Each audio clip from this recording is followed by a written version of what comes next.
खबर शामिल करते हैं बहावलपुर से। इस्लामिया यूनिवर्सिटी में मनशियात के 113 रिकॉर्ड याफ्ता तलबा ज़ेरे तालीम हैं। डीपीओ बहावलपुर अब्बास शाह ने इस्लामिया यूनिवर्सिटी के इल्जामात को चैलेंज कर दिया और कहा कि ड्रग्स स्कैंडल की अदालती सतह पर भी तहकीकात के लिए तैयार हूँ। पुलिस के किसी पर बोगस केस नहीं बनाया। जामिया के अंदर मनशियात के 113 रिकॉर्ड याफ्ता तलबा ज़ेरे तालीम हैं। एक्सप्रेस न्यूज के मुताबिक Islamia university Bahawalpur drug agency scandal के बारे में डीपीओ बहावलपुर अब्बास शाह का बड़ा बयान सामने आ गया। डीपीओ ने जामिया के इंतजामिया के इल्जामात को चैलेंज कर दिया और इंकशाफ किया है कि जामिया में मनशियात के रिकॉर्ड याफ्ता 113 तलबा मौजूद हैं। अपने बयान में डीपीओ ने कहा है कि किसी अदारे से तासुब नहीं, जो चाहे जुडिशल, डिविजनल या सूबाई सतह पर तहकीकात करवा ले।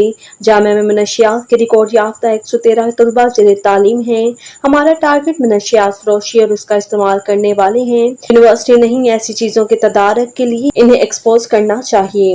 अब्बास शाह ने कहा है कि इदारे में तलबा के तहफ़्फ़ुज़ को यकीनी बनाने की जरूरत है। जिन्हें पकड़ा है वो ये दावा नहीं कर सके कि पुलिस ने कोई बोगस केस डाला। जामिया में मुलाजमीन के अंदरूनी ठेकों पर लड़ाई में पुलिस का कसूर नहीं। पुलिस मुलजिम से बरामद शुदा चीजों पर कार्रवाई करती है। मोबाइल फोन्स की फोरेंसिक रिपोर्ट आने पर सब सामने आ जाएगा। डीपीओ ने कहा है कि पुलिस ने खुद से जिनसी हरासानी केस को नहीं ताहाल छेड़ा। कोई शिकायत लेकर आएगा तो हम जरूर कार्रवाई करेंगे। शवाहद जमा करने के बाद मजीद नामों के खिलाफ भी कार्रवाई करेंगे। वाज़ेह है कि जामिया की वीसी अतहर महबूब ने बहावलपुर पुलिस की कार्रवाइयों को झूठा और बेबुनियाद करार दिया है।